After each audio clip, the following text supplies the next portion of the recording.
Boa noite, gente. Então, na aula de hoje a gente vai discutir algumas representações de incerteza que são comumente utilizadas em espaços estados.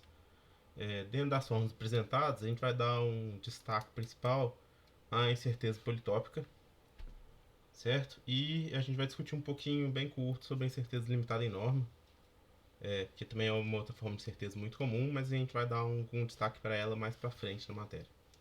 E, além disso, considerando um sistema incerto, né, com incerteza politópica, a gente vai discutir algumas condições de análise de estabilidade que a gente pode utilizar, certo? Como é que a gente pode analisar se um sistema incerto é estável. Beleza? Então vamos lá. A primeira coisa aqui para a gente começar a aula é a gente definir o que é um sistema incerto, né? A gente vai falar que um sistema é incerto quando alguma parte da dinâmica do sistema é desconhecida, né? Pode ser que tenha uma função desconhecida lá dentro da dinâmica, pode ser que a gente tenha um parâmetro que a gente não sabe exatamente quanto que ele vale, ok?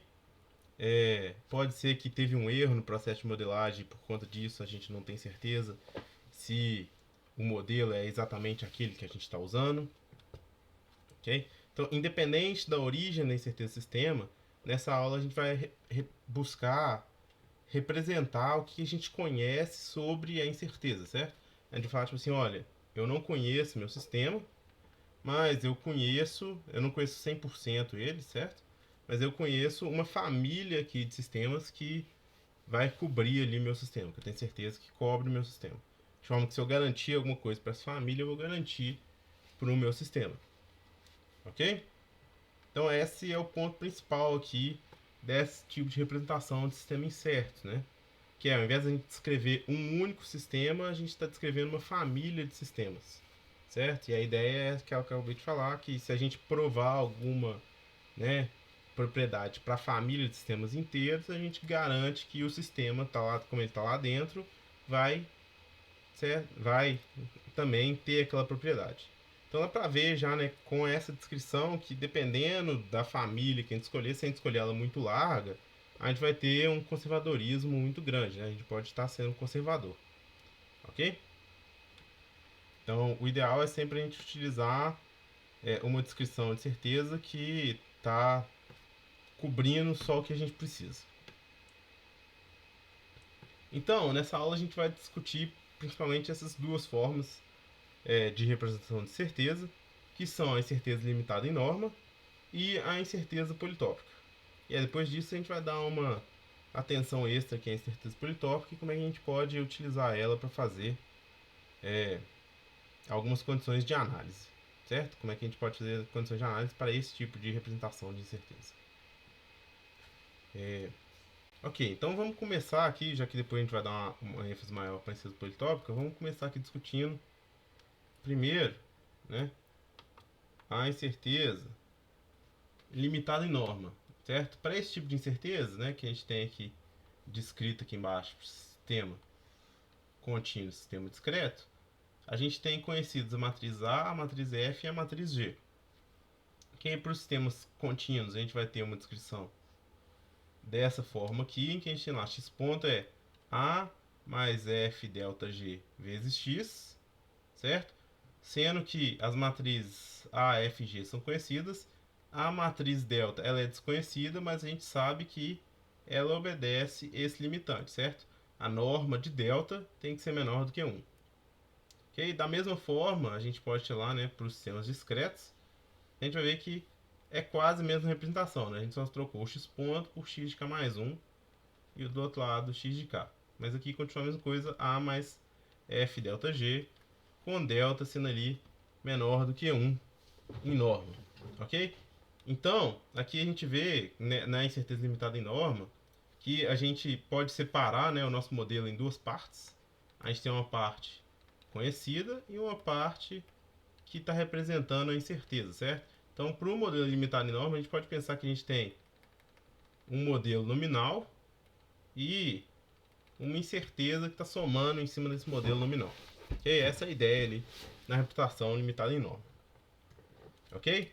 E aí, essas matrizes F e G vão estar representando ali o conhecimento que a gente tem sobre a incerteza que está atuando sobre esse modelo nominal. Ok? elas vão representar a estrutura, ou esse conhecimento que a gente tem sobre a incerteza. Então vamos considerar aqui um exemplo muito simples, só para a gente ver como é que a gente pode, né, utilizar esse tipo de incerteza.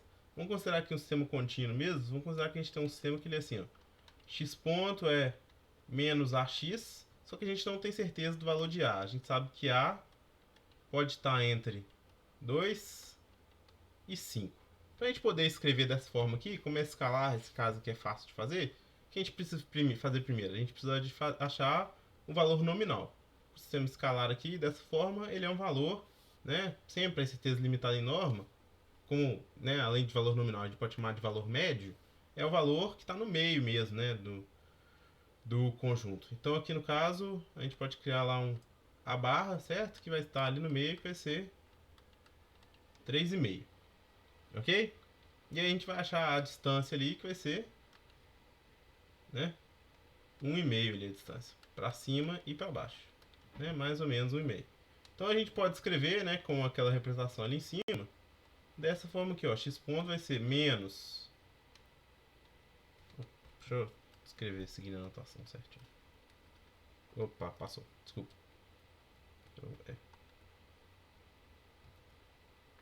Vai ser menos 3,5 mais 1,5 vezes delta x, sendo que o módulo de delta é menor ou igual que 1. Então, essa aqui é uma representação que a gente fez aqui, limitada em norma para esse tipo de incerteza. Ok? Ok, tranquilo. Vamos lá, vamos continuar, vamos seguir. Então, para a gente poder discutir a outra forma de incerteza, a gente vai discutir aqui algumas coisas aqui de geometria antes, para a gente poder falar um pouco ali sobre a incerteza politópica. Ok? Então, para a gente poder falar de incerteza politópica, a gente tem que falar o que são politopos, certo? E pode ser que vocês, dependendo aí dos conhecimentos prévios de vocês, vocês não sabem o que são politopos, certo? Aqui no caso a gente está interessado em politopos convexos, que o que eles são? Eles são generalizações n-dimensionais ali dos polígonos convexos, né? Se a gente tiver uma coisa em 2 dimensões, um politopo convexo vai ser um polígono convexo. 3 dimensões vai ser um poliedro convexo. E aí, para qualquer dimensão para cima ou para baixo, vai ser um politopo, certo? Politopo é a generalização para qualquer dimensão, certo? Se for numa dimensão só, é um segmento de reta, né? Então, quando a gente está se referindo a um politopo nessa matéria, a gente sempre vai estar falando, né, de um conjunto fechado e convexo, ok? Então, assim como um polígono convexo, né, se a gente lembrar lá de geometria, a gente pode definir ele ou por meio dos vértices ou pelas arestas, certo? Um politopo n-dimensional, certo? Pode ser descrito por um conjunto de vértices ou por um conjunto de desigualdades lineares, que seria o equivalente às arestas ou às faces, né, se estiver numa dimensão mais alta. Mas aqui, na grande maioria da matéria, né, maior parte da matéria quase toda, a gente vai trabalhar com a descrição em termos dos vértices, ok? Então, sempre que a gente está pensando no politopo, a gente está descrevendo ele em termos dos seus vértices. Aqui a gente tem um exemplo, que a gente tem aqui, né, um polígono com 8 vértices. Então, aqui o conjunto dos 8 vértices, V1, V2, V3, V4, V5, V6, V7, V8. A gente vê que eles estão formando esse polígono aqui, né? Então, o conjunto desses vértices a gente vai chamar aqui de V, ok? E o conjunto convexo, né, que está ali sendo determinado por esses vértices, a gente vai chamar de fecho convexo dos vértices, certo? A gente sendo um pouquinho mais certo aqui, o que é o fecho convexo, né? Que a gente escreve CO quando a gente vai usar esse operador que vem lá do inglês convex hull. Pode ser que em algum lugar o pessoal vai falar casca convexa, mas eu vou sempre utilizar o termo fecho. Beleza? Pode ser em alguns lugares você acha um envelope também. Envelope e fecho são mais corretos do que casca. Em português, né? Então, o que é o fecho convexo, né, de um conjunto? O fecho convexo de um conjunto qualquer é o menor conjunto convexo que contém aquele conjunto, certo? Ou, se quiser colocar de outra forma, é a interseção de todos os conjuntos convexos que contém aquele conjunto, que vai, né, acabar dando o menor conjunto convexo que contém aquele conjunto. Se a gente considera um conjunto finito de pontos, o fecho convexo, certo? Pode ser representado, né, no final das contas, pelo menor número de pontos ali que a gente tem daquele conjunto, que consegue representar o conjunto todo como uma combinação convexa dos outros pontos, certo? E se a gente tem um número finito de pontos, a gente pode pensar dessa forma. Tanto que é o menor número de pontos que não insere pontos a mais no conjunto, né? Tem isso também. Beleza? Então, num politopo convexo, né? Se a gente tem um politopo convexo, tipo esse que está desenhado aqui, esse menor conjunto de pontos vai ser justamente os vértices do politopo. Por isso que a gente fala que eu posso descrever um politopo por meio dos vértices dele. Porque eu posso recuperar o politopo por meio do feixe convexo, certo? O politopo é o feixe convexo dos vértices. Ok? Isso é o quê? Isso é a mesma coisa que falar isso que está escrito aqui embaixo, né? Que qualquer ponto que pertence ao politopo pode ser escrito como uma combinação convexa dos vértices, né? Lembra lá, combinação convexa vai ser, né, um somatório aqui, né, de um peso vezes os vértices, sendo que esses pesos vão ser sempre maiores que zero e a soma deles vai dar 1. Lembrando lá, né, da onde que vem isso? Vem lá se a gente tiver um segmento de reta, né, se a gente tivesse dois pontos, P1, P2, qualquer ponto entre esses dois pontos, né, a gente sabe que a gente pode escrever como sendo alfa vezes P1 mais 1 menos alfa vezes P2, com alfa indo lá, né, de 0 até 1. A gente sabe que isso é verdade, porque se a gente colocar alfa igual a 1, a gente tem P1, se a gente colocar alfa igual a 0, a gente tem P2. Ok? E aí, como uma reta, vai estar entre esses dois. Qualquer valor, né, maior do que 1, eu vou estar para fora aqui do P1, menor do que 0, eu vou estar aqui para fora do P2. Então, com isso, a gente tem, né, lembrando lá, a gente sabe que para o segmento de reta isso aqui vale. Se a gente pensar numa dimensão mais alta, né, imagina aqui que eu fiz o segmento de reta entre V1 e V2.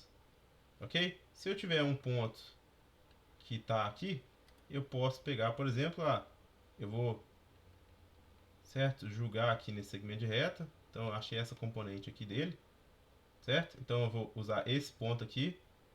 Achei aqui a combinação entre V1 e V2 para achar esse ponto aqui. E aí eu vou usar esse ponto aqui para compor ele aqui, ó. Aí imagina que eu vou jogar ele aqui para esse ponto aqui. Joguei entre essas duas aqui. Me deu esse ponto aqui. Certo? E aí eu vou utilizar esses dois pontos aqui. Certo? Não tá me dando uma reta. Imagina que eu peguei esse ponto aqui de cima em vez desse aqui embaixo. E esse aqui. Então, como está numa reta, olha só, eu achei esse ponto que está entre esses dois, achei esse ponto que está entre esses dois e achei esse ponto aqui. Então, dá para ver que a gente vai fazendo vários, né, passos assim, a gente consegue representar qualquer ponto que está no interior, né, do conjunto convexo como uma combinação convexa dos vértices, né? Generalizando esse caso aqui, que é para o segmento de reta, para um caso genérico, né? A gente tem lá que se a gente tem R, vou usar R em vez de N. Se a gente tem R pontos, a gente vai ter um somatório de I indo de 1 até R de alfa I vezes VI, certo? O ponto vai ser escrito dessa forma. Sendo que a gente vai continuar tendo, né, que os alfa I tem que ser maiores ou iguais a zero e a soma deles tem que dar 1, ok? Isso é uma combinação convexa, certo? Beleza. Então, já que a gente definiu aqui o que é um politopo, como é que a gente pode fazer uma combinação convexa, a gente pode usar isso agora para descrever uma incerteza, né? Então, qual é a ideia da incerteza politópica? É justamente a gente usar esse conceito de politopo que a gente acabou de ver para a gente poder descrever uma incerteza, ok? Então, aqui nos sistemas contínuos, né? Vai ser quase igual, né? Contínuo discreto, tá aqui separado, mas é a mesma coisa, só tô mudando o x ponto para x de k mais 1. Né? Então, eu posso escrever lá, um x ponto vai ser um somatório de alfa i, a i vezes x, sendo que os alfa i tem que ser maiores que 0, e a soma dos alfa i tem que dar 1. Certo? Isso aqui a gente fala que recebe o nome, né? Alfa i pertence a delta, que é comum de escrever, né? Que é o que a gente recebe o nome normalmente na literatura de simplex unitário. Certo? Que é a figura geométrica que isso aqui está traçando, certo? Que é onde os alfas estão. É sempre a figura mais simples daquela dimensão. Né? Aqui é uma dimensão abaixo, no caso. Beleza. Então, qual que é a ideia então? A gente vai descrever a nossa certeza dessa forma aqui, olha só. Usando a descrição politópica. Qual que é a ideia? A ideia é que a gente conhece, nessa descrição, a gente conhece os vértices e os pesos, né, que estão fazendo a combinação deles. Como é desconhecido o sistema, como ele é incerto, a gente não conhece eles, a gente não sabe como é que eles se comportam, mas a gente conhece os valores de AI. O que a gente sabe sobre os vértices é só que eles são maiores ou iguais a zero, e a soma, não, os vértices não, né, sobre os alfa i, sobre os pesos, é que eles são maiores ou iguais a zero e a soma deles dá 1, certo? Os vértices mesmo são conhecidos. Outra forma de escrever que é muito comum, né, é escrever assim, x ponto é um a de alfa, certo? De x, e o a de alfa, né, é a descrição que está ali em cima. Ou a gente pode escrever também que a de alfa pertence ao feixe convexo dos vértices, né? Que é a mesma coisa, né? Isso aqui, como a gente viu anteriormente, é a mesma coisa, tanto ali para o contínuo quanto para o discreto. Então, o discreto vai escrever exatamente igual. Então, qual que é a diferença principal aqui, né, que a gente tem entre a descrição usando a incerteza politópica e a incerteza usando a descrição de incerteza usando incerteza limitada em norma? Lá na incerteza limitada em norma, a gente tinha um modelo médio, né? A gente tinha um modelo médio e uma parte que descrevia a incerteza do modelo. Aqui na incerteza politópica, a gente não tem um modelo médio, certo? O nosso conjunto de modelos é representado pelos vértices que representam o nosso modelo, sabe? Pelos vértices de possíveis valores que o nosso modelo pode assumir. Beleza? Dessa forma, quando a gente escreve um sistema incerto por meio de certeza politópica, basta a gente definir os valores extremos que o nosso conjunto pode assumir, certo? Que vão representar aqui os vértices do nosso modelo. Beleza? Então, se a gente pensar lá naquele exemplo, né, que a gente usou no slide de certeza limitada enorme, que a gente tinha x ponto era menos ax com a entre 2 e 5, a gente vai escrever em termos de certeza limitada enorme esse cara como sendo x ponto vai ser alfa 1 que multiplica a1 x mais alfa 2 a2x com a1 é 2, é menos 2, né? Que tem um menos ali. A2 é menos 5. Alfa 1 e alfa 2 não tenho a menor ideia de quem são, mas eu sei que alfa 1, alfa i, né, para os dois casos é maior ou igual a 0. E alfa 1 mais alfa 2 tem que dar 1. Certo? Então, para aquele exemplo, olha só, a gente simplesmente pega os extremos, ok? Se eu tivesse um sistema de segunda ordem, né? Vou dar um exemplo aqui. Se tivesse um sistema de uma ordem mais alta, eu ia ter que pegar todas as combinações de extremos, né? Para eu poder descrever todas. Então, se eu tivesse uma coisa que fosse assim, por exemplo, x ponto fosse a1, 0, 2, a2, e eu sei, vezes x, e eu sei que a1 está entre menos 1, menos 3, e a2 está entre menos 2, menos 4. Olha só, para poder descrever todas, né, todas as incertezas aqui, todos os vértices extremos, eu tenho que considerar todas as combinações aqui que eu tenho, né, de limites aqui, de extremos, que no caso vão ser 4, né? 2 e 2. Então, eu vou escrever esse cara aqui usando 4 vértices, que vão ser, no caso, menos 1, 0, 2, menos 2. O segundo vértice, menos 1, 0, 2, menos 4.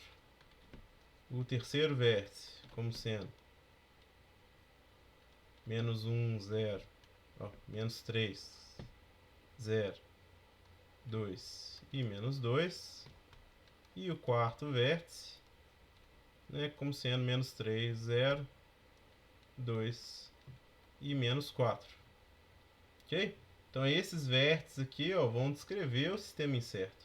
A gente vê que quando a gente tinha um sistema escalar ali, era bem tranquilo fazer a incerteza limitada em norma, né? Para esse caso aqui, ó, já é bem mais chato, certo? Enquanto que a incerteza politópica é bem tranquilo de trabalhar. Eu acabei tampando uma 4 ali, deixa eu sair aqui. A gente vê que para a incerteza politópica é bem tranquilo, né, da gente trabalhar e levantar aqui qualquer modelo, né, incerto. A gente só precisa pegar ali os vértices, né, os extremos que representam o nosso modelo. Então por isso que ela é muito utilizada, que ela é bem mais simples de achar em muitos casos. E a gente vai ver aqui ao longo do curso que a estrutura dela ajuda muito, né, na hora que a gente vai fazer LMIs, certo? Para tentar fazer algumas análises ou síntese mesmo. Beleza? Síntese um pouco mais para frente, por enquanto vamos focar aqui nas análises. Ok? Vamos lá então, gente. Beleza. Então agora que a gente já descreveu, né, essas formas que a gente pode, né, descrever um sistema incerto, a gente pode partir para algumas coisas, né, mais de controle robusto mesmo, né, que é o foco aqui da nossa disciplina.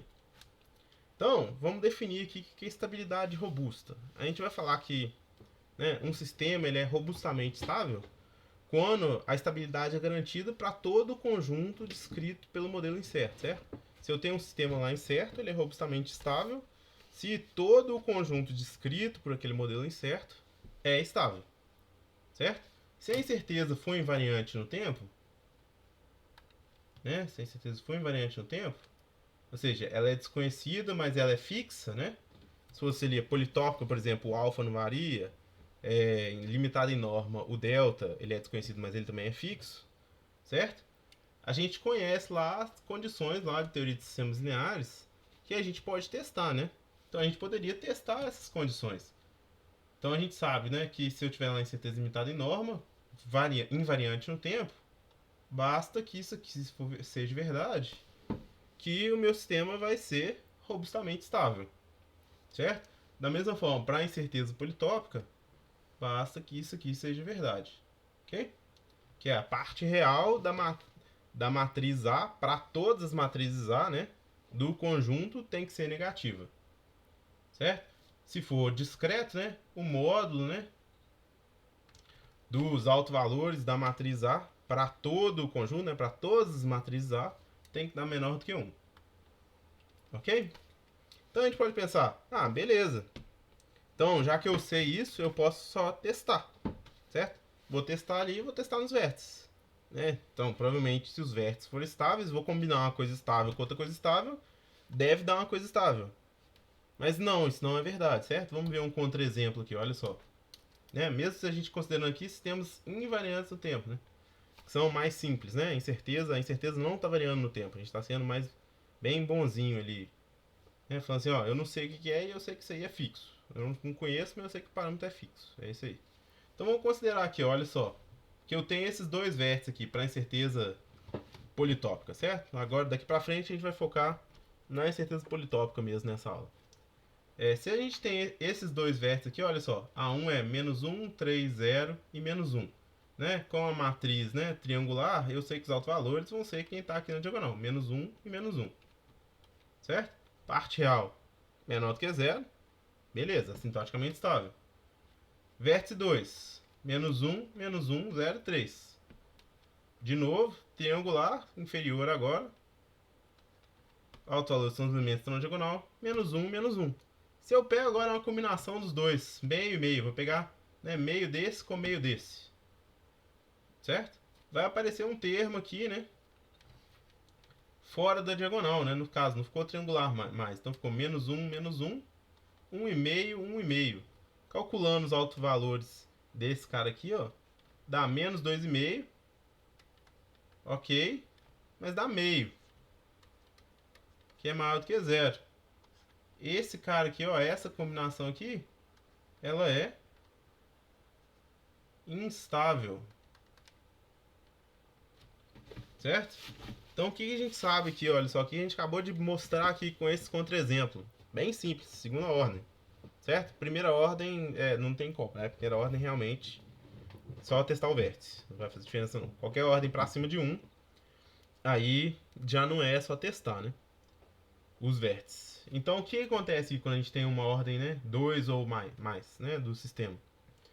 Pode ser que minha combinação dos vértices, mesmo estável, dá uma coisa instável.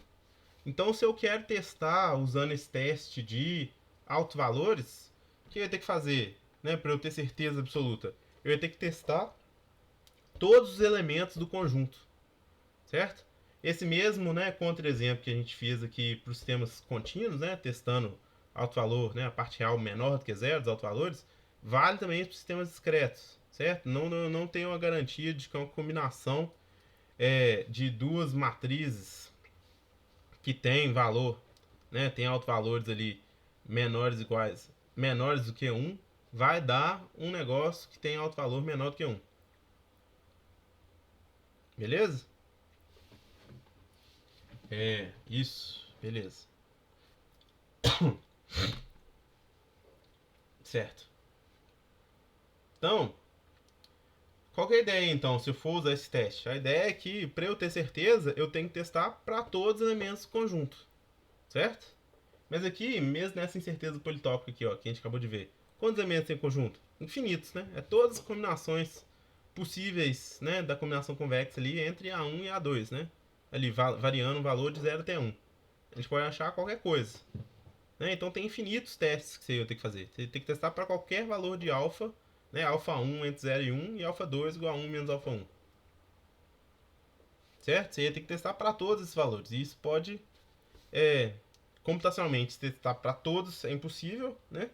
Porque são infinitos. E aí você ia ter que tentar chegar numa solução analítica para essa combinação para todos. Certo? Então, felizmente, a gente conhece outra forma de testar isso computacionalmente, né? Que é utilizando lá a estabilidade, né? Utilizando a análise de estabilidade via funções de Lyapunov, que a gente já viu aqui na disciplina. Ok? Então, beleza. Para a gente começar aqui, vamos começar então primeiro, né? E vamos crescendo em cima, com o conceito de estabilidade quadrática. Que é? A gente vai falar que um sistema, né, incerto, ele é quadraticamente estável quando ele admite uma função de Lyapunov quadrática, certo? Que ela não está dependendo de nada, é só x transposto px com p definido positivo, ok? Se a gente tem um sistema, né, contínuo aqui, a gente tem a descrição do sistema como sendo x ponto é somatório x de 1 tr alfa i aí x, vamos escrever aqui só para ficar mais curto, isso aqui é a de alfa vezes x, ok? Beleza, então vamos testar aqui, ó. Primeira condição que a gente tem ali, a gente quer chegar numa LMI aqui para testar, né? Fazer o nosso teste computacional, em vez de testar ali infinitas vezes pelo determinante. Então, qual que é a primeira condição que a gente vai testar aqui? Ah, beleza, vou pegar, né, V tem que ser definido positivo. Então, a primeira condição para isso a gente já viu que é P tem que ser definido positivo. Ok, já temos ali a nossa primeira parte para a função de Lyapunov, para nossa LMI. Segunda teste é V ponto tem que ser definido negativo, né? E a gente quer aqui estabilidade assintótica. Então vamos lá, isso aqui, lembrando lá o que? X ponto transposto px mais x transposto px ponto tem que ser menor do que zero. A gente pode substituir x ponto por a de alfa x. Isso aqui vai ficar x transposto a transposto de alfa p mais p a de alfa vezes x menor do que zero.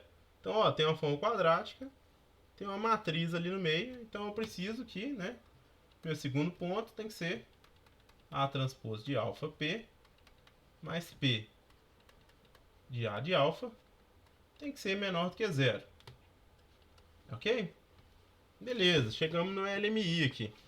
Qual que é o detalhe dessa LMI, né? Essa LMI está escrita em termos aqui de alfa, certo? Não tem como implementar isso aqui.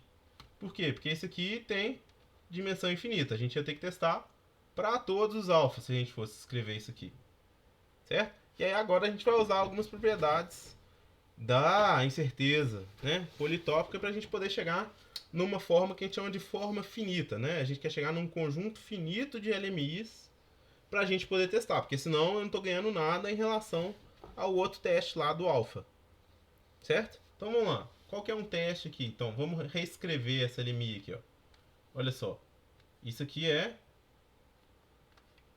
somatório de I no de 1 até R de alfa I, aí transposto P mais P somatório de I no de 1 até R de alfa I vezes AI tem que ser menor do que zero. Mas a gente sabe, né, que somatório de I no de 1 até R de alfa I é igual a 1 e alfa I maior ou igual a zero. Como a gente sabe que o somatório, né, dá 1, olha só, eu posso jogar o P aqui para dentro, né? Mesmo se o somatório não desse 1, eu podia jogar o P aqui para dentro. E aqui eu podia colocar tudo num somatório só. Então, posso reescrever isso tudo como um somatório só, vai ficar isso aqui, né? I de 1 até R de alfa I explica AI transposto P mais P AI menor do que zero. A gente sabe que os alfa I são maiores ou iguais a zero. Então, se esse cara aqui é maior ou igual a zero, uma condição que eu preciso é simplesmente que isso aqui seja definido negativo, né? Então, a minha segunda condição vai passar a ser, né? Com 2 barras aqui. AI transposto P mais P AI menor que zero para todo I. Então, olha só. O que é a estabilidade quadrática, né? Tá pedindo pra gente aqui no final das contas, né? A gente vai usar, né? Deixa eu colocar o P maior do que zero aqui embaixo. A nossa LMI, no fundo, é essa aqui, né? Se eu tenho 2 vértices, eu vou ter 2 condições aqui, né? Se eu tenho 3, vou ter 3. Certo? O número de vértices que eu tiver vai ser o número de vezes que essa 2 aqui vai aparecer. E aí, qual que é o detalhe aqui, né, da estabilidade quadrática? A mesma P tem que valer em todos os vértices, certo? Isso vai garantir ali, né, que qualquer combinação delas, né, também vai ser estável, certo? Porque aqui, olha só, é um teste que a gente está fazendo com os vértices, mas a gente tem que garantir que qualquer combinação deles é estável também. Ok? A gente pode ver aqui que para a estabilidade quadrática aqui, né, especificamente, a gente não precisou assumir nada em relação se a incerteza é variante no tempo ou não, certo? Então a estabilidade quadrática, ela também é válida, né?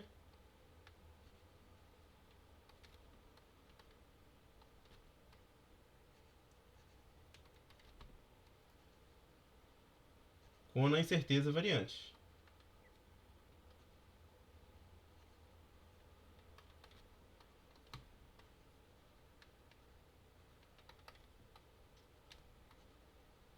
A gente vai ver mais para frente, né? No curso, quando a gente for ver especificamente a parte de incerteza variante no tempo, a gente vai só comentar rapidinho aqui na aula de hoje que quando a incerteza ela varia infinitamente rápido, eu não tenho a menor ideia de quão rápido ela varia, o melhor que eu posso ter é uma estabilidade quadrática. Ok? Então a estabilidade quadrática, ela tá aqui, ela é bem robusta em relação a isso, né? A incerteza pode variar quão rápido ela quiser, certo? E você está garantindo que vai funcionar. Falando assim, olha, mesmo se eu tenho ali aquele conjunto de certezas e minhas matrizes ali ficam pulando lá dentro loucamente, de qualquer jeito, certo? Infinitamente rápido entre elas, eu vou garantir que vai ser acidentalmente estável se isso aqui for verdade, certo? Estou fazendo um teste, passou nesse teste aqui, beleza, eu sei que é verdade. Por quê? Porque isso significa que eu encontrei uma função de Lyapunov para o sistema, né? Essa que é a grande jogada ali, né, da LMI para análise de estabilidade. Que é, se a LMI está sendo atendida, eu encontrei uma função de Lyapunov para o sistema, mesmo ele sendo incerto, certo? Eu encontrei uma função de Lyapunov que vai valer para aquele conjunto de sistemas inteiro. Ok? Beleza. Então essa que é a ideia aqui.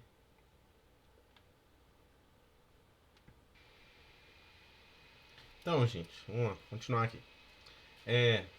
Da mesma forma, né, que a gente fez essa análise aqui para os sistemas contínuos, a gente pode analisar a estabilidade quadrática também para os sistemas discretos, né? Vai na mesma coisa, né? Um sistema ele vai ser quadraticamente estável quando ele admite a função de Lyapunov discreta, né? Que nesse caso, sei lá, e vai ser x de k transposto p x de k.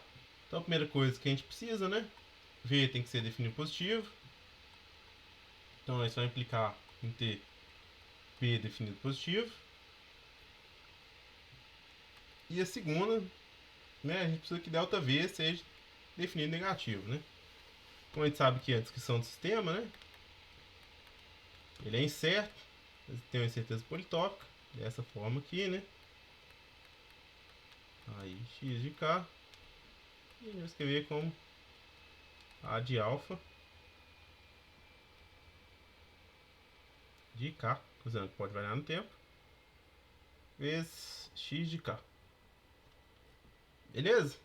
Tranquilo. Então como é que vai ser esse ΔV? ΔV vai ser x de k transposto, x de k mais 1 transposto p x de k mais 1 menos x de k transposto p x de k, né? Substituindo o x de k mais 1, né? A gente conhece que vai dar x de k transposto A de alfa de k transposto p e A de alfa de k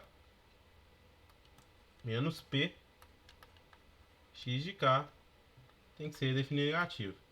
Então a gente vai precisar que esse cara aqui seja definido negativo. Então a gente vai ter lá A de alfa de k transposto p A de alfa de k menos p definido negativo. Então aqui, de novo, né, a gente chegou numa condição aqui, 2, só que ela também, de novo, não está numa forma finita, certo? Então aqui a forma mais fácil, né, de passar para a forma finita, né, chegar num conjunto finito de LMIs, no caso discreto, é antes da gente abrir, a gente aplicar um complemento de Schur aqui. Vamos aplicar o complemento de Schur aqui?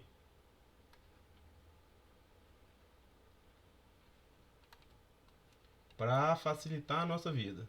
Então, aplicando o complemento de Schur, a gente vai ter menos P A de alfa de K transposto simétrico menos P a menos 1, né? Menor do que zero. Vamos fazer uma transformação de similaridade aqui. Multiplica por identidade P, né? Na diagonal. Vai sumir aqui. Parece um P aqui. Certo? Então, reescrevendo isso aqui, né? A gente sabe que, né, o somatório de I de 1 até R de alfa I tem que ser 1. Então, olha só, se a gente usar para esse termo aqui, né? A gente ficar menos P, aqui apareceu o somatório. Aí, transposto P,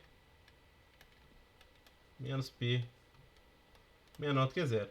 Mas como, né? Como a gente sabe que a soma, né? Dos alfa I é 1, qualquer coisa, né? Que não depender do somatório, eu posso jogar para dentro do somatório. Por quê? Porque se eu fizer somatório de I de 1 até R de alfa I vezes x, eu posso, né, colocar o x em evidência para lá de fora, vai ser x, multiplica o somatório de I de 1 até R de alfa I, esse cara aqui é 1, esse aqui é x. Então, o que não está dentro do somatório, eu posso jogar para dentro do somatório. Né? Essa é a vantagem ali. Está usando essa representação em termos de incerteza politópica. Então, eu posso reescrever isso aqui como sendo somatório de I de 1 TR e alfa I menos P. Aí, transposto P, simétrico, menos P, menor do que zero.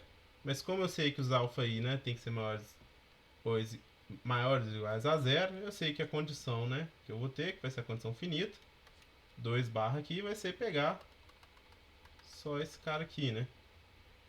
Então vai ser menos P, aí transposto P, simétrico, menos P menor do que zero, para todo I. Eu preciso que P maior do que zero, mas que nesse caso não preciso escrever, porque já está, né, implícito aqui, porque está na diagonal. Certo? Então essa aqui é a minha condição de estabilidade quadrática para o caso discreto. Ok? Se isso aqui for verdade, a gente sabe que aquele sistema discreto que a gente está testando, né, incerto, é quadraticamente estável. Beleza? Tranquilo. Então vamos, né, aproveitar esse tempo que a gente ainda tem aqui para tentar generalizar um pouquinho mais. Ok? Vamos ver o que a gente pode fazer quando a gente sabe alguma coisa a mais do sistema, né? Então vamos considerar aqui uma função que ela é tipo a função quadrática, só que ela é dependente de parâmetros, certo? Vamos escrever uma função de Lyapunov, vai ser V, vai ser x transposto P de alfa. P depende de alfa de alguma forma, certo? Pode ser da forma como está lá descrito na forma politópica, pode ser que seja de outra forma, né? Pode ser que seja ao quadrado, alguma coisa assim, mas vamos escrever só P de alfa por enquanto. Né? Então a primeira restrição que a gente precisa é que P de alfa tem que ser definido positivo, certo? É aqui agora que vai fazer diferença quando o sistema é variante no tempo ou não, né? A incerteza. Por quê? Se a gente pegar V ponto, quem que vai ser V ponto, né? Regra da cadeia, vai ser x ponto transposto P de alfa x mais x transposto P de alfa x ponto mais x transposto P ponto, né? E alfa x. Vai aparecer esse termo aqui, olha só. Que vai depender, né, da variação dos parâmetros. E aí a gente não vai lidar com isso agora por enquanto. Então a gente vai considerar que inicialmente que alfa ponto é zero, né? Que é o sistema. Opa. Invariante no tempo. Se alfa ponto é zero, esse cara é zero. Certo?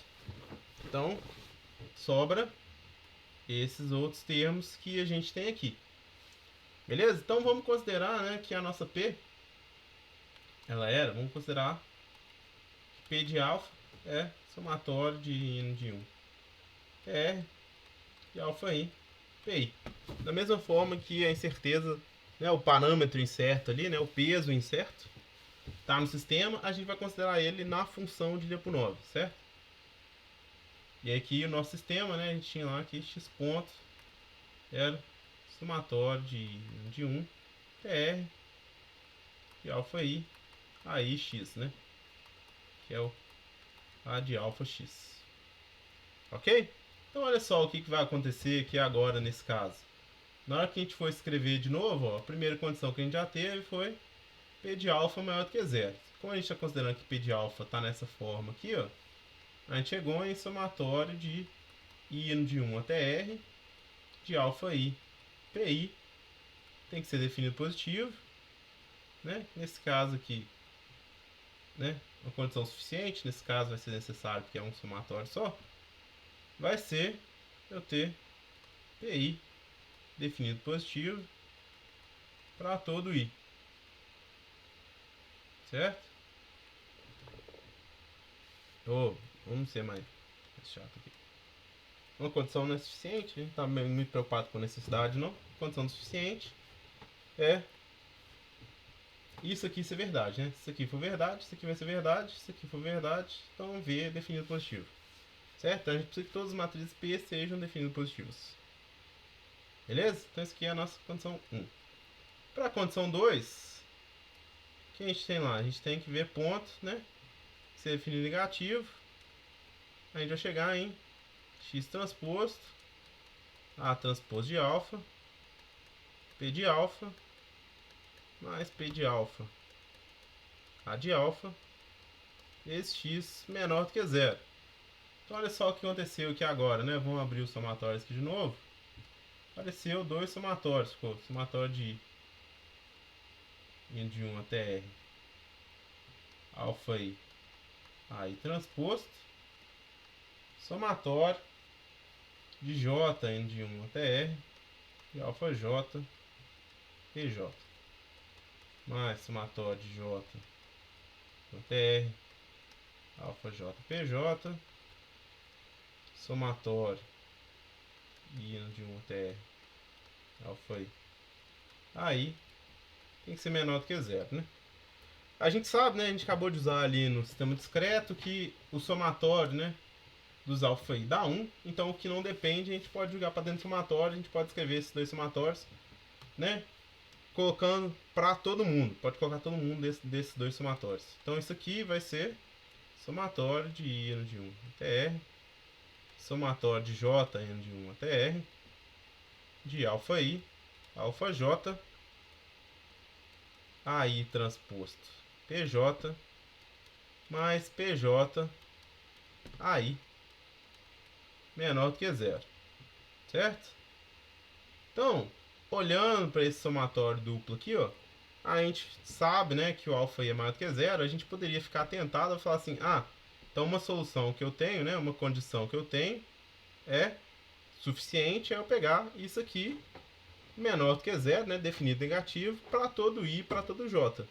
Mas não é bom eu fazer isso, porque se eu fizer isso, né, se eu tiver AI transposto PJ mais PJ AI menor do que zero para todo I e para todo J, significa que qualquer P que eu escolher tem que ser verdade para todo I.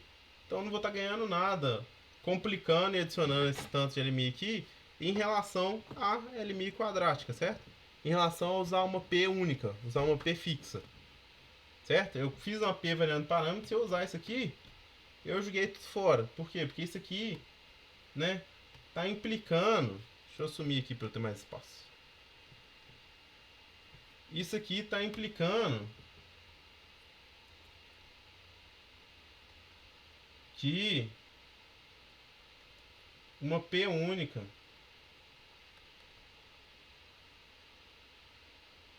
satisfaz, ok? Então, ao invés de fazer isso, o que a gente vai fazer? Olha só, esse somatório aqui, ó, alfa I e alfa J, beleza, eles estão em índices diferentes, mas eles são a mesma coisa, certo? Como eles são a mesma coisa, eu posso reescrever isso aqui dessa forma. Isso aqui é somatório de 1 até R, de alfa I ao quadrado, AI transposto PI, mais PI AI, certo? Que é o caso em que J é igual a I, mais somatório de I indo de 1 até R, somatório de J indo de I mais 1 até R, de alfa I, alfa J, certo? Qual que é a ideia aqui, né, de separar esse caso aqui principalmente, né? Porque o outro está coberto naquele lá. É eu considerar que alfa I, alfa J é a mesma coisa que alfa J, alfa I, certo? Por isso que eu separei aqui, tá só do I mais 1. Eu tô andando só para um lado da diagonal, se eu estivesse montando. Então eu vou colocar os dois termos juntos aqui. Isso aqui ia ficar AI transposto PJ mais PJ AI mais AJ transposto PI mais PI AJ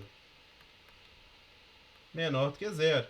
Então a minha condição 2 aqui agora, ó, vai passar a ser AI transposto PI mais PI AI para todo I e AI transposto PJ mais PJ AI mais AJ transposto PI mais PI AJ menor do que zero. Botou menor do que zero aqui, né? para todo I e para todo J maior do que I. Certo? Então esse aqui é o meu conjunto de LMIs finito.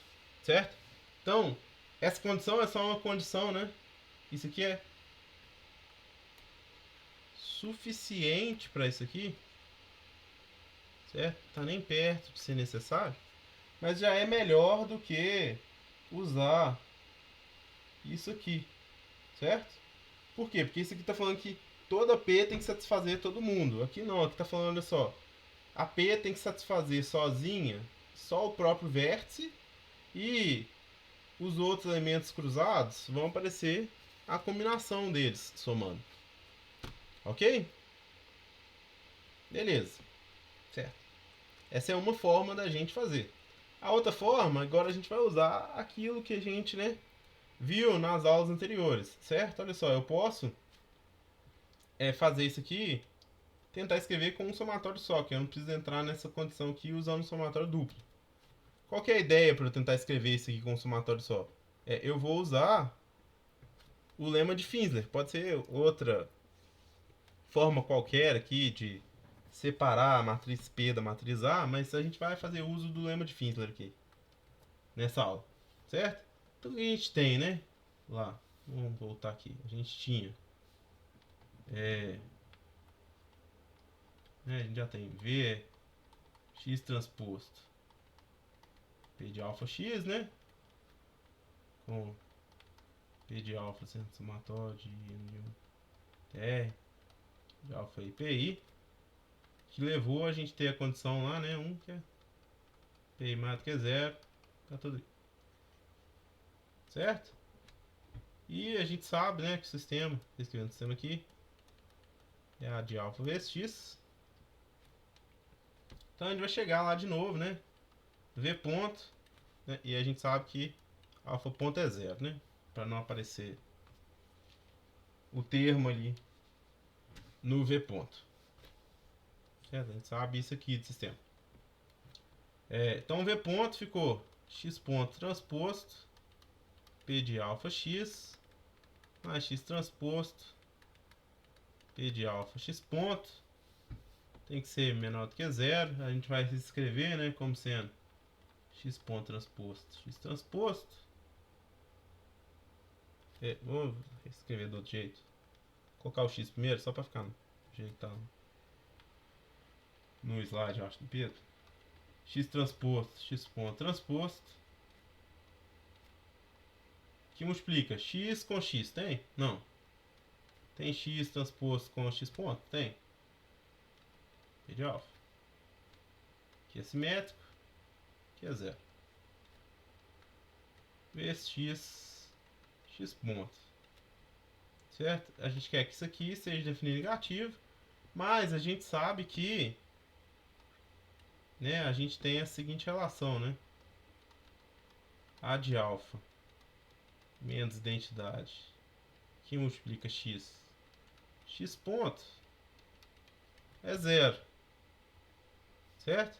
Então, pelo lema de Finsler, a gente sabe que,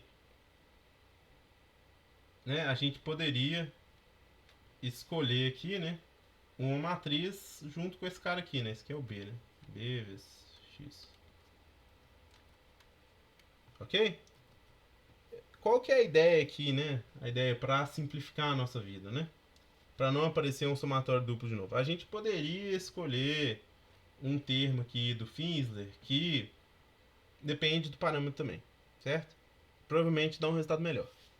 Mas a gente vai escolher um com parâmetro fixo para facilitar a nossa vida. Ok? Fica aí de exercício para vocês fazerem a mesma coisa, né? Usando esse slide aqui e o slide anterior, né? Como é que a gente poderia fazer o Finsler utilizando o parâmetro variando, certo? Na variável do Finsler também. Então, o que a gente vai escolher aqui, né, para o Finsler? Então, a gente vai ter, usando o lema de Finsler,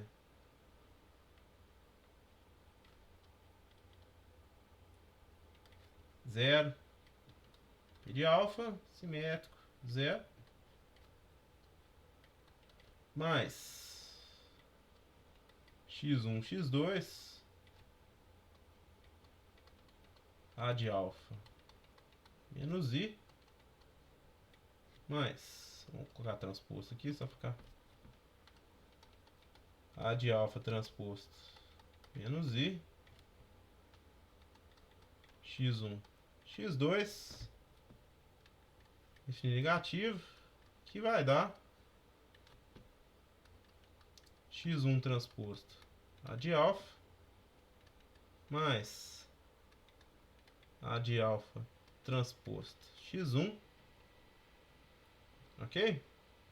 Aqui ficou P de alfa menos x1 transposto mais A transposto de alfa x2, que é simétrico, menos x2 transposto, menor do que zero. Então, né, colocando todo mundo dentro do somatório, como a gente já viu que pode colocar, né, posso reescrever isso aqui, vai ser somatório de I de 1 TR de alfa I x1 transposto AI mais AI transposto x1 PI menos x1 transposto mais AI transposto x2 menos x2 transposto menor do que zero. Como é só um somatório, né, a gente vai pegar isso aqui como condição finita, né? Vai ser então, o nosso 2, nossa condição finita vai ser x1 transposto AI mais AI transposto x1 PI menos x1 transposto mais AI transposto x2, que assim, menos x2 transposto. Esse cara aqui, definir negativo. Para todo I também. Então, olha só, o que aconteceu aqui agora, de que a gente usou o Finsler. Olha só.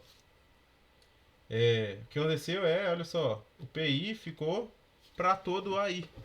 Não precisa usar um PI ali, né, descasando, né, fazendo um J com I, certo? Mas o que aconteceu aqui para balancear esse fato, né? Apareceu o x1 e o x2, né? A gente adicionou essas variáveis que vão estar relacionando ali e vão garantir que vai funcionar, certo? Aqui, né, a gente poderia ter utilizado um x1 de alfa, né, x2 de alfa, com um somatório, com a mesma estrutura que a gente escolheu para P, que a gente está usando para A. Aí a gente ia cair em usar alguma coisa como tá no slide anterior, certo? Com alguma coisa parecido com aquilo que a gente fez para aquele somatório duplo, ok? Que tinha alfa I e alfa J, certo? Fica aí de para casa para vocês fazerem, tentarem chegar nas condições finitas para esse caso do Finsler em que fosse x1 de alfa, x2 de alfa, ok? Beleza. Então, isso tudo que a gente fez para o sistema contínuo, a gente pode fazer para o sistema discreto também, né?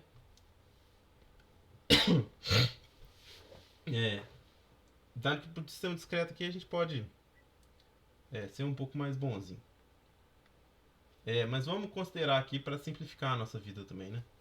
Então, o que a gente está considerando, né? A gente está considerando que o sistema, a gente tem lá x de k mais 1 A de alfa x de k, e a gente tem que alfa de k mais 1 é igual a alfa de k, certo? A gente está considerando o sistema invariante no tempo. Beleza? Então, a gente já fez, né, com a Lyapunov quadrática para o caso discreto. Vamos considerar aqui a Lyapunov dependendo de parâmetro, né? Então, a gente vai escolher V como sendo lá somatório de I de 1 TR de alfa I x de k transposto P x de k. A gente vai escrever como, né, x de k transposto P de alfa vezes x de k. Ok? Beleza. Então, seguindo, né, os mesmos passos, né, que a gente já fez, a gente vai ver lá que ΔV vai ficar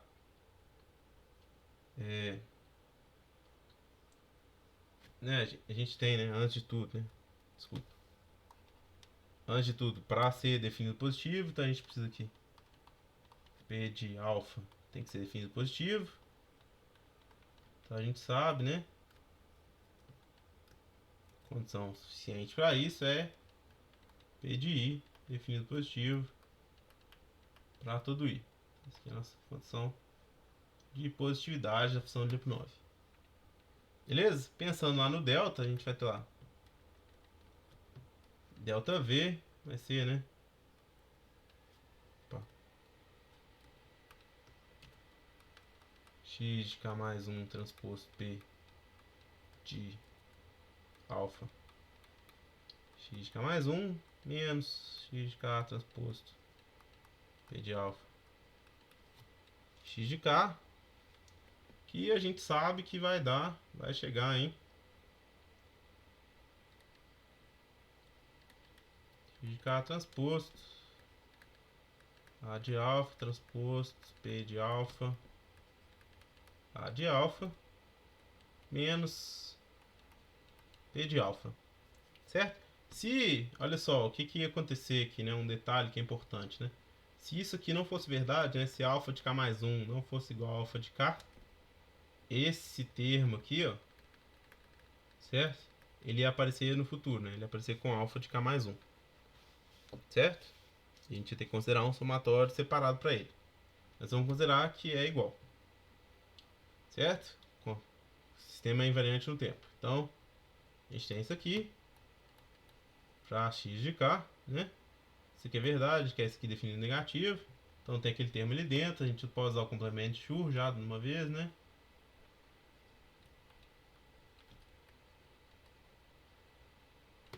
Aí a gente vai chegar em menos P de alfa, A de alfa transposto P de alfa, simétrico, menos P de alfa, né? Aqui tem que ser definido negativo. Então, vamos utilizar uma notação aqui que é bem comum, né, tendo a literatura, só para facilitar aqui pra gente. Para escrever isso aqui, né, vai ter que ser um somatório duplo, porque tem esse produto aqui, né? Então vai ficar somatório de I de 1 até R, somatório de J de 1 até R, de alfa I, alfa J, QIJ tem que ser definido negativo, com QIJ sendo menos PJ, AI transposto PJ, menos PJ. Ok? Beleza. Então, a gente já viu, né, que uma forma, né, uma condição suficiente para isso aqui, a gente vai reescrever como sendo, né, somatório em I indo de 1 até R, de alfa I ao quadrado de Q e I, mais somatório de I indo de 1 até R, somatório de J indo de I mais 1 até R, e alfa I, alfa J, QI J mais Q de JI, né? Definido negativo, então a gente sabe lá que nossa condição 2 vai ter que ser QI é definido negativo, né? Condição 2 que é suficiente só, né? Para todo I. Opa, ficou meio esquisito para todo. Para todo I. E QIJ mais QJI tem que ser definido negativo para todo I e J maior do que I.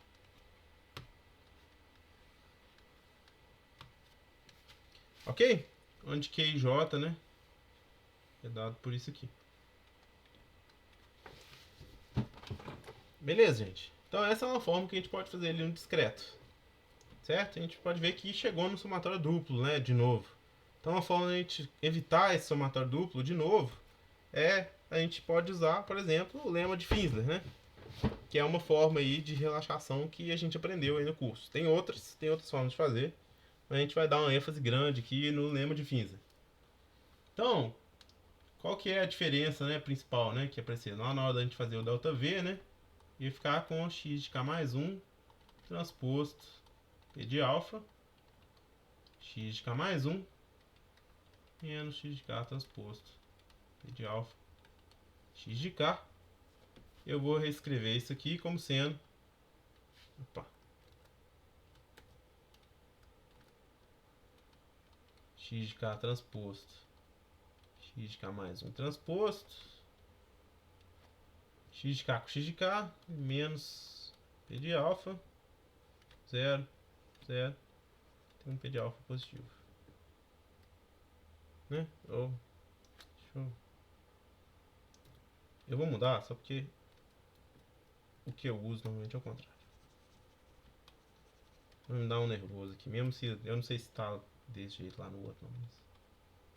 x de k mais 1 transposto, x de k, P de alfa, menos P de alfa, x de k mais 1,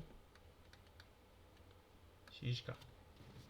Certo? A gente quer que isso aqui seja definido negativo, mas a gente tem que, né, a relação menos identidade A de alfa multiplicando x de k mais 1, x de k, isso aqui dá 0, né? Então, de novo, usando o lema de Finsler, a gente vai focar aqui em usar o lema de Finsler com variáveis fixas, certo? Está sendo só suficiente, ele não está sendo necessário quando a gente, né? A gente está fazendo uma escolha aqui no lema de Finsler. Sempre que a gente escolhe, isso é importante frisar, gente, sempre que a gente escolhe, faz uma escolha específica para uma estrutura no lema de Finsler, né? Para a variável que a gente está introduzindo, a gente está perdendo a necessidade do lema, certo? A gente está sendo só suficiente. Mas suficiente basta para a gente, né? Porque se atendeu, beleza. A gente encontrou a função de Lyapunov para o sistema. Certo? Mas é conservadorismo que a gente está introduzindo. Então, pelo lema de Finsler,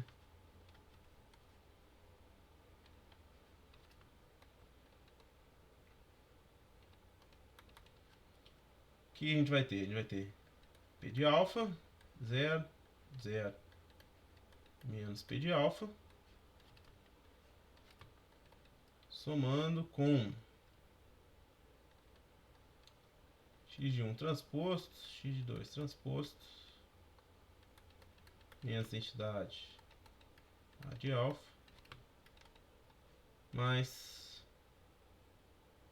menos identidade A de alfa transposto, x de 1, x de 2 tem que ser menor do que 0. Deixa eu sumir aqui para ter um espaço.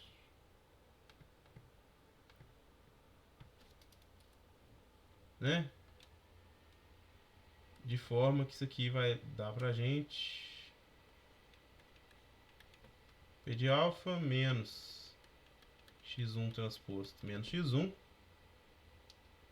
Aqui a gente vai ter x1 transposto A de alfa menos x2. Aqui é simétrico. Aqui a gente vai ter menos P de alfa mais x2 transposto A de alfa mais A transposto de alfa. x2 tem que ser, né, definido negativo. Então a gente vai ver, né, que olha só, né, como aqui não ficou P na diagonal mais, né? Então a primeira condição que a gente precisa definir tá lá, né? P de I maior do que 0 para todo I. E a segunda condição vai ser, né, vou escrever a condição finita aqui, é só colocar num somatório, vai estar tudo em I. P de I menos x1 transposto menos x1. x1 transposto A de I menos x2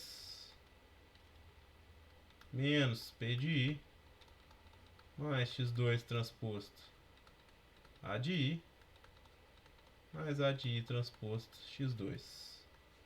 Isso aqui tem que ser definido negativo para todo I, certo? Então veja bem que da forma como eu falei, né, que eu conversei com vocês, a gente fez uma escolha aqui, né, no lema de Finsler. A gente escolheu um termo aqui que não depende de alfa, né, não depende do parâmetro desconhecido. Ok? Na hora que a gente fez essa escolha, a gente perdeu a necessidade. Então, uma forma de melhorar um pouco, né, de ser menos conservador, é fazer uma escolha, que também vai continuar sendo uma escolha, que é fazer uma escolha de x1 com a mesma estrutura da P, por exemplo. Certo? E aí, nesse caso, a gente vai chegar na condição de somatório duplo, aí tem que fazer, por exemplo, como a gente fez no slide anterior. Fica aí de, né, exercício para vocês fazerem o lema de Finzer considerando o que a gente chama aí de variável afim, né, no parâmetro. Ela depende de primeira ordem do parâmetro, né? Ok? Beleza. Por fim aqui, eu vou falar disso nessa aula só porque, considerando os slides do peso lá, que vocês têm aí como fonte, é onde ela vai aparecer, a gente tem esse termo aqui, né, na literatura de LMI, que a gente chama de relaxação do lado direito, ok? O que a gente já viu ali de... Deixa eu aparecer aqui de novo.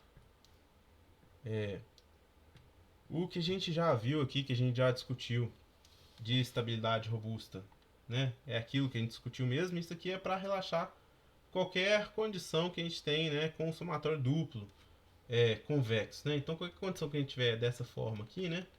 Vou escrever com a notação até que a gente usou ali na condição do discreto,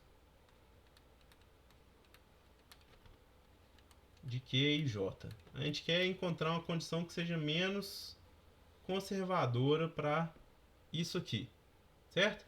Uma condição, né, que é uma condição muito simples e que a gente está usando ali, é a gente fazer QI menor do que zero para todo I e QJ mais QJI menor do que zero para todo I e J maior do que I. Ok? Essa é uma forma de resolver, né? Outra forma de tentar resolver, que é mais relaxada, mas é mais, né, tem um custo computacional maior, é utilizando o que a gente chama de relaxação do lado direito. Por que ela tem esse nome? Porque nessas condições aqui, ó, a gente vai inserir coisas aqui do lado direito, certo? E é por isso que vai chamar relaxação do lado direito. Então, ao invés de a gente resolver aquilo ali, ó, a gente vai resolver essas condições aqui, ó. QI vai ser menor do que x de II, certo? Ou outra letra, vou usar x mesmo. E QIJ mais QJI vai ser menor do que XIJ mais XJI. Aqui para todo I, aqui para todo I e J maior do que I, certo? Eu vou ter essas condições e além dessas condições eu vou montar uma matriz, né? Vou chamar lá de X caligráfica, que vai ser, vou utilizar esses X aqui como blocos, x11, x12, x21, x22, até x1r, x2r, xr1, xr2, xrr, certo? Que tem essa propriedade aqui e aí ela é simétrica, certo? Isso implica que x e j é igual a xji transposto, certo? Eu vou pegar essa matriz e eu vou falar que essa matriz, né, tem que ser definida negativa. Então, a minha relaxação do lado direito, ela é resolver esse problema aqui. Então, por que isso vai resolver? Por que isso funciona? Qual que é a ideia por trás da relaxação do lado direito? Quando a gente faz essas duas condições aqui de cima, né, no final das contas, elas estão sendo equivalentes a gente escrever aqui x de I de 1 até R, J de 1 até R, de alfa I, alfa J, de Q e J é menor do que esse somatório de I de 1 até R, somatório de J de 1 até R, da mesma coisa, né? Alfa I, alfa J, do X e J, né? Essas duas primeiras condições aqui garantem que isso é verdade, né? Isso é fácil de ver seguindo a mesma coisa que a gente fez ali em cima. O interessante, né, é essa outra aqui que a gente adiciona, né? Que aqui em cima a gente adicionou essas variáveis de relaxação e aqui embaixo como é que a gente relacionou para garantir que isso aqui vai ser definido negativo, né? Essa condição aqui embaixo, olha só, ou isso aqui, ó, esse somatório aqui, para a gente escrever ele menor do que zero, a gente vai escrever